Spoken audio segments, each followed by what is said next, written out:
Okay guys, so throw back to the last class बेटा, जहाँ पे हम लोगों ने बसेस को डिस्कस करा था और हम लोगों ने वॉन न्यूमैन का मॉडल जो है ना वो स्टार्ट से डिस्कस करा था। अब हम लोग जो ना बेटा इस लेक्चर के अंदर हम लोग ये बात समझेंगे कि हमारे पास रजिस्टर्स क्या होते हैं। हमारे पास रजिस्टर्स बाकी थे और हमारे पास फेच डिकोड एग्जीक्यूट साइकिल का मॉडल बाकी था कि फेच डिकोड एग्जीक्यूट साइकिल जो है ना वो बेसिकली कैसे जो है ना वो चलती है। ठीक है, तो आज हम ये चीज़ सीखते हैं कि अब रजिस्टर्स क्या होते हैं। अब बेटा रजिस्टर्स होते हैं ना हमारे पास, वो हाई स्पीड स्टोरेज एरियाज होते हैं जिसका नाम होता है हमारे पास रजिस्टर्स। ठीक है, हाई स्पीड स्टोरेज एरियाज का क्या मतलब है? देखो, जब भी कोई इंस्ट्रक्शन आती है ना तो वो इंस्ट्रक्शन सबसे पहले ना रजिस्टर्स हैंडल करते हैं। इसकी मिसाल क्या है? इसकी मिसाल छोटी सी वही रेस्टोरेंट वाली ले लेता हूँ मैं, कि देखो बेटा, जब भी कोई कस्टमर आता है ना तो कस्टमर डायरेक्ट टेबल पे आके नहीं बैठ जाता। हाँ, अगर तुम क्वेटा आलमगीर होटल की बात करो तो वो बात अलग है, लेकिन अगर मैं अच्छे रेस्टोरेंट की बात करूँ ना, तो जब अच्छे रेस्टोरेंट के अंदर आते हो ना तो वो कोई भी जो कस्टमर होता है वो सबसे पहले आके टेबल पे नहीं बैठता। वो कस्टमर आता है, कोई ना कोई बंदा होता है हमारे पास, रिजर्वेशन मैनेजर होता है। ठीक है, वो बेसिकली क्या करता है, पूछता है सर आपके कितने नंबर ऑफ गेस्ट हैं, आपके कितने नंबर ऑफ पर्सन है। ठीक है, और वो उसके हिसाब से अगर आपकी वेटिंग नहीं होती तो आपको टेबल एलोकेट करता है। तो बेसिकली जो हमारा रिजर्वेशन मैनेजर है, जो बेसिकली जो रिजर्वेशन वाला जो बंदा है, सबसे पहले वो क्या करता है कि वो जो है ना हमारे पास सबसे पहले एक आपका कस्टमर लेता है। ठीक है, तो इसी तरह से रजिस्टर्स भी जो है ना बेटा हमारे पास, यहाँ पे रजिस्टर्स भी क्या करते हैं, सबसे पहले जो इंस्ट्रक्शन आता है ना वो सबसे पहले इंस्ट्रक्शन कौन लेता है भाई? रजिस्टर्स लेते हैं। रजिस्टर्स उन इंस्ट्रक्शंस को हैंडल करते हैं और उसके बाद उसको आगे पास ऑन करते हैं। जिस तरह से हमारा रिजर्वेशन मैनेजर है ना, वो सबसे पहले क्या करता है भाई, हमारे से एक कस्टमर जब भी आता है तो उससे पूछता है भाई आपके कितने गेस्ट वगैरह है। वो उस कस्टमर को हैंडल करता है और फिर उस कस्टमर को जो है ना वो आगे किसी टेबल के ऊपर बिठाता है, उस क्वेरी को हैंडल करता है। तो इसी तरह से हमारे पास जो है ना वो रजिस्टर्स भी यही काम करते हैं। अच्छा, रजिस्टर्स जो है ना बेसिकली टेम्प्रेरी स्टोरेज एरियाज है। टेम्प्रेरी स्टोरेज एरिया का मतलब है कि भाई टेम्प्रेरी डेटा को होल्ड करेंगे। ठीक है, और फिर इसको आगे देना वो पास ऑन कर देंगे टू द रिस्पेक्टिव बसेस या टू द रिस्पेक्टिव कंपोनेंट्स। ठीक है, अब हमारे पास क्या होता है कि हमारे पास बेटा 5 तरह के रजिस्टर्स हैं हमारे। ठीक है, 5 तरह के रजिस्टर्स हैं जो कि हमारे पास स्पेशल पर्पस रजिस्टर्स कहलाते हैं। ठीक है, और हमारे पास 2 जनरल पर्पस रजिस्टर्स भी हैं। ठीक है, तो हम अभी बात समझते हैं। सही, तो स्पेशल पर्पस रजिस्टर्स का मतलब है कि भाई जो स्पेशल काम के लिए इस्तेमाल होते हैं। जनरल पर्पस का मतलब है कि भाई वो नॉर्मल कामों के लिए इस्तेमाल होते हैं। ठीक है, तो हमारे पास जनरल पर्पस रजिस्टर्स कौन से बेटा? एक हमारे पास है फ्लैग रजिस्टर। फ्लैग रजिस्टर क्या रिप्रेजेंट करता है? फ्लैग का मतलब क्या है भाई? जैसे फ्लैग का मतलब है भाई ट्रू या फॉल्स। ठीक है, अगर सारा सिस्टम बिल्कुल सही चल रहा है, कोई गड़बड़ नहीं है, सही है, कोई काम में कोई मसला नहीं आया, जैसे कि लेट्स से मैनेजर है भाई, मैनेजर कोई काम में मसला नहीं आया, तो क्या है भाई उसका फ्लैग क्या होगा? हमेशा ट्रू होगा। सही है, ट्रू होने का क्या मतलब है कि भाई कोई काम में गड़बड़ नहीं है, सारा काम बिल्कुल सही चल रहा है। अगर कोई काम में मसला आया भाई, कोई कस्टमर डिससेटिस्फाइड है, कोई कस्टमर जो है कंप्लेन करता है, तो इसका मतलब क्या, कहीं ना कहीं गड़बड़ आई है। तो इसका मतलब क्या हुआ कि भाई उसका फ्लैग रजिस्टर का स्टेटस क्या हो जाएगा? हमारे पास फ्लैग रजिस्टर क्या हो जाएगा? फॉल्स हो जाएगा। अच्छा, स्टेटस रजिस्टर क्या करता है? On the other hand, status register जो है ये स्टोर करता है कि भाई हमारे पास काम जो है ना वो फुलफिल हो गया कि नहीं हुआ। लेट्स से कस्टमर ने ऑर्डर दिया, ठीक है, रेस्टोरेंट के अंदर, तो क्या वो ऑर्डर जो है ना वो कंप्लीट कर दिया, उसका क्या उसको ऑर्डर सर्व हो गया कि नहीं हुआ। अगर ऑर्डर सर्व हो गया है तो भाई स्टेटस क्या हो जाएगा? हमारे पास ट्रू हो जाएगा। लेकिन अगर ऑर्डर सर्व नहीं हुआ तो हमारे पास स्टेटस क्या हो जाएगा? हमारे पास फॉल्स हो जाएगा। तो basically flag register, status register इस तरह से कुछ काम करोगे कंप्यूटर के अंदर भी, कि भाई अगर जो है वो कोई गड़बड़ नहीं आई, सिस्टम बिल्कुल फ्लॉलेस चल रहा है, तो फ्लैग रजिस्टर ट्रू होगा। अगर सिस्टम फ्लॉलेस नहीं चल रहा है, कोई ना कोई गड़बड़ आए, कोई ना कोई इंस्ट्रक्शन प्रोसेस नहीं हो रही, तो फ्लैग रजिस्टर हमारे पास फॉल्स हो जाएगा। अच्छा, इसी तरह से स्टेटस रजिस्टर क्या करता है? अगर कोई टास्क उसको असाइन किया गया है, कोई टास्क जो है ना सीपीयू को असाइन किया गया, वो हो गया, अगर कंप्लीट हो गया वो टास्क, तो स्टेटस रजिस्टर क्या करेगा? उस स्टेटस रजिस्टर अपनी वैल्यू ट्रू पे सेट कर देगा, यानी वैल्यू 1 कर देगा। ठीक है, और अगर जो है ना वो टास्क फुलफिल नहीं हुआ तो इसका मतलब क्या है कि स्टेटस रजिस्टर क्या करेगा कि आपकी वैल्यू जो है ना वो कर देगा फॉल्स। ठीक है, तो इस तरह से बेटा हमारे पास ये जनरल पर्पस रजिस्टर्स काम करते हैं। अब हमारे पास कुछ स्पेशल पर्पस रजिस्टर्स है, तो इनका ना ऑर्डर ऑल दो थोड़ा सा डिफरेंट है। मैं ऑर्डर जो ना आपके सामने नंबरिंग करके लिख दूंगा। देखो बेटा, जब भी हमारे पास कोई इंस्ट्रक्शन आता है तो सबसे पहले मैंने आप लोग को बात करी कि भाई वो रजिस्टर्स के पास आता है। अब रजिस्टर्स के अंदर भी भाई एक हायरार्की है कि भाई सबसे पहले इस रजिस्टर के पास आएगा, फिर इस रजिस्टर के पास आएगा, फिर इस रजिस्टर के पास आएगा। तो मतलब एक हैंडल करने का एक तरीका है कि भाई सबसे पहले ये वाला रजिस्टर हैंडल करेगा, फिर इस वाले रजिस्टर के पास वो डाटा जाएगा, फिर इस वाले रजिस्टर के पास जाएगा, फिर इस वाले रजिस्टर के पास जाएगा। तो इस तरह से ना एक हायरार्की बनी हुई है। तो सबसे पहले जब भी डाटा आता है ना बेटा, तो वो हमारे पास प्रोग्राम काउंटर के पास जाता है। वो किसके पास जाता है? हमारे पास सबसे पहले डाटा प्रोग्राम काउंटर के पास जाता है। प्रोग्राम काउंटर क्या करता है कि जो भी इंस्ट्रक्शन आता है ना बेटा, उसका एड्रेस स्टोर कर लेता है। अब एड्रेस स्टोर कर लेता है या क्या करता है, नंबर ऑफ इंस्ट्रक्शन स्टोर कर लेता है कि लेट्स से मेरे पास अब 60 इंस्ट्रक्शन मेरे पास लाइन में लगे हुए थे, अब 61st इंस्ट्रक्शन आ गया, तो वो क्या करेगा भाई? स्टोर कर लेगा भाई मेरे पास 61st इंस्ट्रक्शन आ गया। या लेट्स से भाई 4 इंस्ट्रक्शन मेरे पास इन लाइन थे, 5वां इंस्ट्रक्शन आ गया, तो वो क्या स्टोर करेगा कि भाई 5th इंस्ट्रक्शन मेरे पास इन लाइन है, 5th इंस्ट्रक्शन का जो भी एड्रेस होगा वो क्या करेगा? स्टोर कर लेगा मेरे पास प्रोग्राम काउंटर। तो जो भी नेक्स्ट इंस्ट्रक्शन होता है जो आया होता है भाई, उसका जो भी एड्रेस होता है वो क्या करता है? हमारे पास प्रोग्राम प्रोग्राम काउंटर स्टोर कर देता है, और उसका एब्रीवेशन क्या है, पीसी। पीसी कैसे भाई, पी से प्रोग्राम, सी से काउंटर, तो प्रोग्राम काउंटर क्या मतलब हो गया इसका, पीसी हो गया। ये क्या करेगा कि जो भी एड्रेस होगा नेक्स्ट इंस्ट्रक्शन का वो एड्रेस स्टोर करेगा, ठीक है। अच्छा, दूसरा हमारे पास क्या होता है कि जब प्रोग्राम काउंटर के अंदर डाटा आता है तो प्रोग्राम काउंटर से बेटा डाटा कॉपी हो जाता है इनटू CIR, जिसको हम लोग कहते हैं करंट इंस्ट्रक्शन रजिस्टर। तो ये अब इसकी एब्रीवेशन क्या है, CIR, करंट इंस्ट्रक्शन रजिस्टर, ठीक है।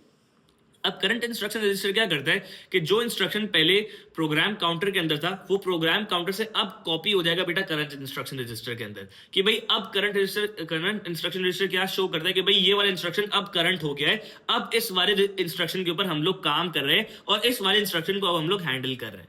तो जो भी इंस्ट्रक्शन हैंडल हो रहा होता है ना, उस वक्त जो इंस्ट्रक्शन डीकोड हो रहा होता है, जो एग्जीक्यूट हो रहा होता है, उसको जो है ना वो हमारा करंट इंस्ट्रक्शन रजिस्टर बेटा होल्ड करता है, ठीक है।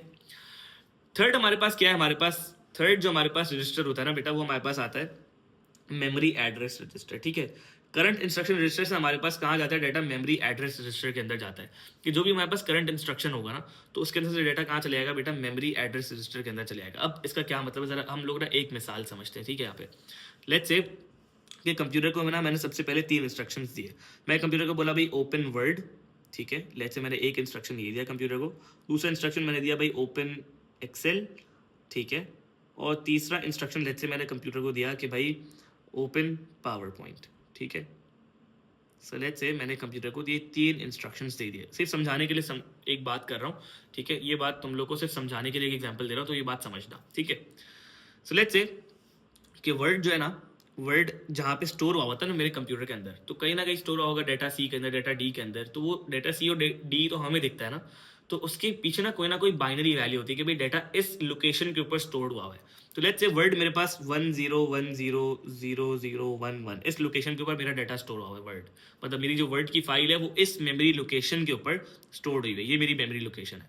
इस तरह से मेरे पास जो एक्सेल है ना बेटा, वो लेट्स से मेरे पास 00001110 इस लोकेशन के ऊपर स्टोर हुआ है।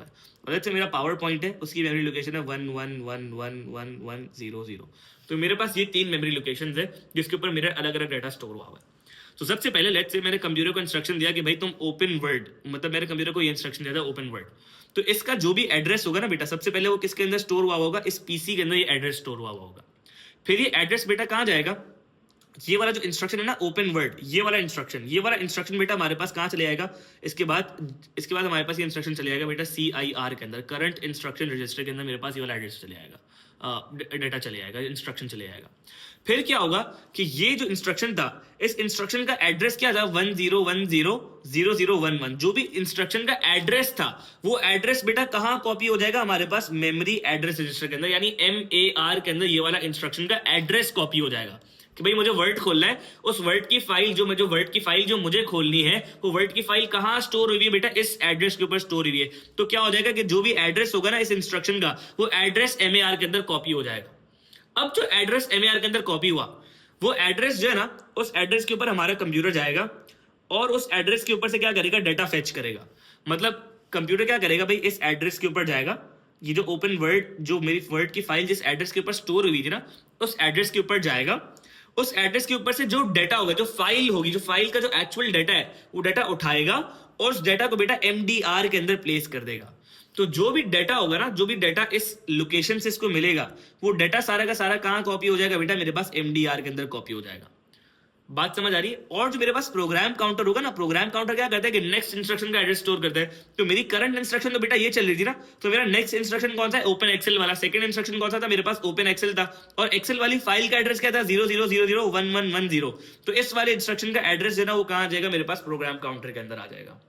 ठीक है, तो इस तरह से मेरे पास हायरार्की काम कर रही होती है। ये 4 रजिस्टर्स बेटा इस तरह से काम कर रहे होते हैं।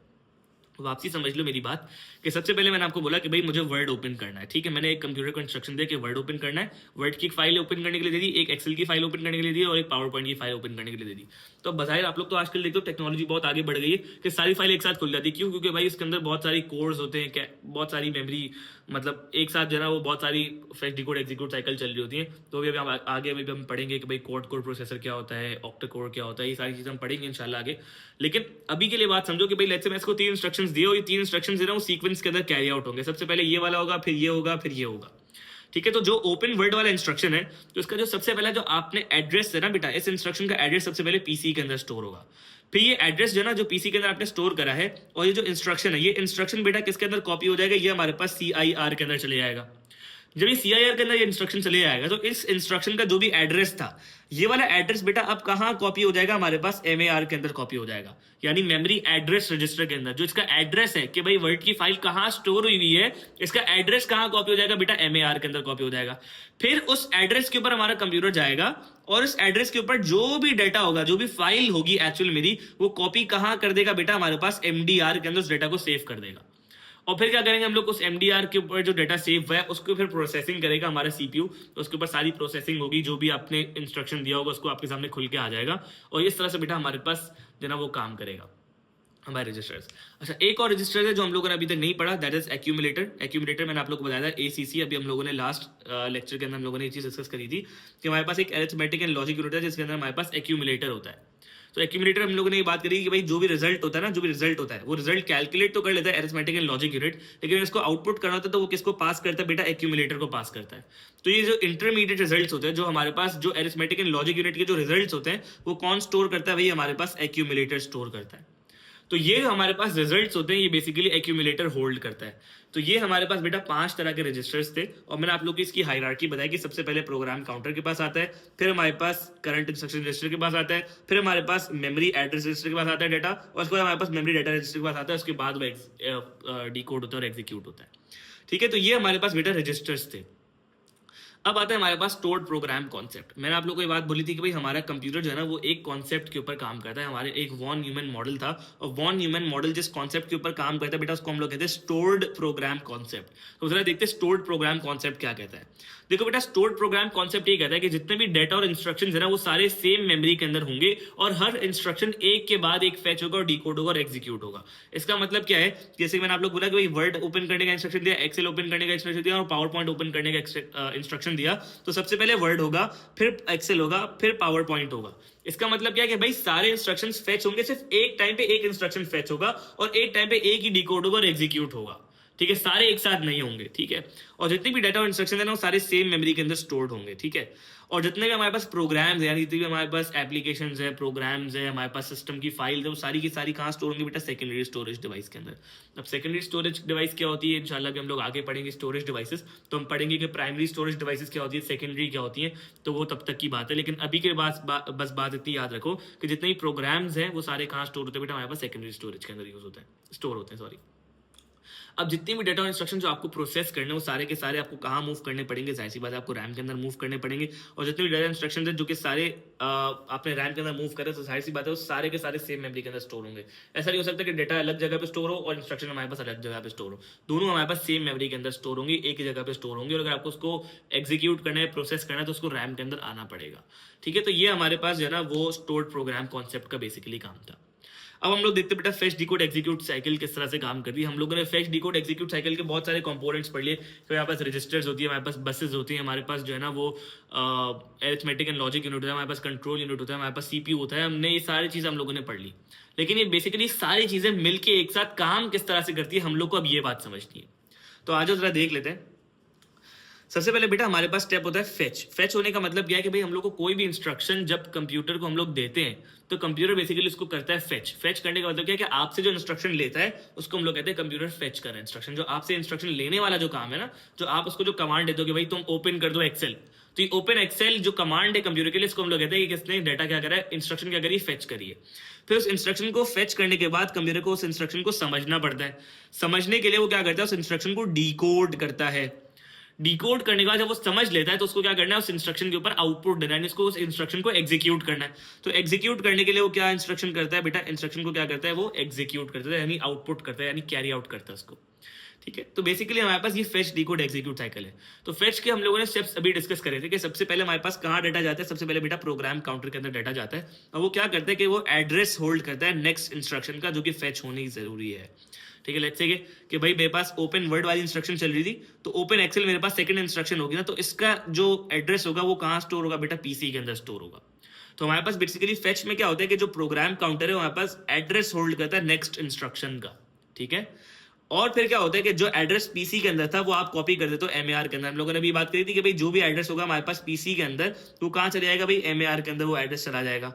और एमएआर के अंदर जब एड्रेस जाएगा तो हमारे पास करंट इंस्ट्रक्शन रजिस्टर के अंदर वो करंट इंस्ट्रक्शन आ चुका होगा। तो यहाँ पे भी वो यही बात कर रहा है कि जितना भी एड्रेस पीसी के अंदर था वो सारा का सारा कहाँ कॉपी हो जाएगा भाई, एमएआर के अंदर कॉपी हो जाएगा। और किसके जरिए कॉपी होगा भाई, एड्रेस बस के जरिए कॉपी होगा। मैंने तुम लोग को एक बात बताई थी कि बसेस बेसिकली डेटा को, एड्रेस को ट्रांसपोर्ट करने के लिए इस्तेमाल होती थी ना। एड्रेस बस हमारे लिए किस लिए इस्तेमाल होती थी भाई, एड्रेस बस हमारे पास एड्रेस को ट्रांसपोर्ट करने के लिए इस्तेमाल हो रही थी। हमने बात कही थी कि बसेस किस लिए यूज होती है, डेटा को ट्रांसपोर्ट करने के लिए इस्तेमाल हो रही थी। तो जो हमारे पास एड्रेस बस है बेटा वो हमारे पास क्या करेगी, डेटा को ट्रांसपोर्ट करेगी। अब डेटा कौन सा है भाई, अगर डेटा बस है तो वो डेटा को ट्रांसपोर्ट करेगी जो एक्चुअल डेटा है। अगर एड्रेस बस है तो वो क्या ट्रांसपोर्ट करेगी बेटा, एड्रेस ट्रांसपोर्ट करेगी। अगर कंट्रोल बस है तो वो क्या ट्रांसपोर्ट करेगी बेटा, सिग्नल्स ट्रांसपोर्ट करेगी। तो अगर मुझे जो है वो डेटा प्रोग्राम काउंटर से, मुझे अगर उस डेटा को प्रोग्राम काउंटर से अगर मुझे एमएआर के अंदर बेटा ट्रांसमिट करना है या ट्रांसफर करना है उस डेटा को, तो मुझे किसी ना किसी बस के जरिए करना पड़ेगा। और मैं कौन सी बस के थ्रू करूंगा, एड्रेस बस के थ्रू करूंगा। क्यों एड्रेस बस के थ्रू करूंगा, क्योंकि मैं एड्रेस ट्रांसपोर्ट कर रहा हूं। अगर मैं डेटा ट्रांसपोर्ट कर रहा होता तो फिर मैं डेटा बस का यूज करता। ठीक है, फिर मुझे बोलता है program counter is then incremented so that it contains the next instruction. इसका मतलब क्या है कि अगर मेरे पास ये वाली इंस्ट्रक्शन प्रोसेस हो रही है तो प्रोग्राम काउंटर अगली वाली इंस्ट्रक्शन का एड्रेस स्टोर करेगा, यानी ये वाला। और अगर मेरे पास ओपन एक्सेल वाली इंस्ट्रक्शन वो हो रही है, करंट इंस्ट्रक्शन है मेरी, अगर मेरे पास वो एग्जीक्यूट हो रही है, डिकोड हो रही है, तो फिर मेरे पास ओपन पावर पॉइंट वाली इंस्ट्रक्शन का एड्रेस स्टोर करेगा मेरे पास पीसी। ठीक है, अच्छा अब क्या होता है इसके बाद, इसके बाद हमारे पास जो भी इंस्ट्रक्शन होती है उसको हम लोग मेमोरी लोकेशन से उठाते हैं। जैसे कि ओपन एक्सेल वाली फाइल जिस मेमोरी लोकेशन के ऊपर होगी उस लोकेशन से हम लोग डाटा उठाएंगे। और डाटा को उठाने के बाद हम उसको कहाँ डाल देंगे बेटा, उस डाटा को, उसको हम लोग एमडीआर यानी मेमोरी डाटा रजिस्टर के अंदर हम लोग डाल देंगे उस डाटा को।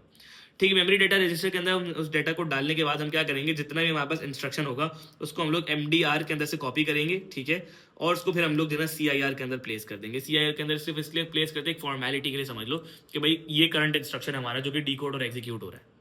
ठीक है, इसके बाद बोलता है address part of the instruction is place in MER. ये बात हम लोगों ने डिस्कस कर ली, ये पॉइंट एक दफ़ा रिपीट हो गया है जो हम लोगों ने ऊपर भी डिस्कस करा कि भाई एमईआर के अंदर इसका एड्रेस प्लेस करेंगे, तो ये रिपीट हो गया है। और फिर क्या करते हैं, उस इंस्ट्रक्शन को हम लोग फाइनली डीकोड करते हैं और एग्जीक्यूट कर देते हैं। तो ये हमारे पास बेटा हायरार्की थी जो मैंने आप लोग को यहाँ पे बताई थी। तो सिंपल अगर आप नंबरिंग याद कर लोगे ना इसकी, तो आपको सिंपल सी बात है, आपको सारी चीज़ें याद हो जाएंगी कि भाई ये इसकी हायरार्की क्या है, किस तरह से फेच करता है। फेच करने के बाद हमारे पास क्या होता है कि फेच करने के बाद हमारा सीपीयू जो है ना उसके अंदर एक इंस्ट्रक्शन सेट लगा हुआ होता है। वो इंस्ट्रक्शन सेट क्या करता है, वो इंस्ट्रक्शन सेट जितना बेटा उसको डिकोड करता है इंस्ट्रक्शंस को, ताकि जो है ना उसको एग्जीक्यूट कर सके। अब इंस्ट्रक्शन सेट क्या होता है उसको हम लोग थोड़ी देर में डिस्कस करेंगे कि भाई इंस्ट्रक्शन सेट हमारे पास किस तरह से डिकोड करना है इंस्ट्रक्शंस। उसके अंदर हमारे पास कुछ बिल्ट इन फंक्शंस होते हैं जिससे वो डिकोड कर लेता है इस इंस्ट्रक्शन को। और थर्ड हमारे पास स्टेप क्या होता है फेच डिकोड एग्जीक्यूट साइकिल का, दैट इज एग्जीक्यूट। एग्जीक्यूट क्या करता है कि जो भी डिकोडेड इंस्ट्रक्शन होता है उसको पास करता है भाई कंट्रोल सिग्नल्स के थ्रू, और फिर उसको देना वो आपके सामने या तो डिस्प्ले कर देगा या फिर एग्जीक्यूट करेगा उन कमांड्स को। और उन कमांड्स को उसी लॉजिकल सीक्वेंस के अंदर एग्जीक्यूट करेगा जिस सीक्वेंस के अंदर वो एग्जीक्यूट होनी चाहिए। जैसे कि मैंने आप लोगों को एग्जांपल दी थी ना कि भाई रेस्टोरेंट है तो रेस्टोरेंट सबसे पहले ऐसा तो नहीं होगा भाई कस्टमर आएगा तो खाना उसको पहले बोलेगा भाई ये रेडी पड़ा है ये खा लो, ऐसा तो नहीं है ना। पहले ऑर्डर लेगा, उसके बाद खाना बनवाएगा, खाना बनवाने के बाद सर्व करेगा, सर्व करने के बाद खाना खाने के बाद बिल देगा ना।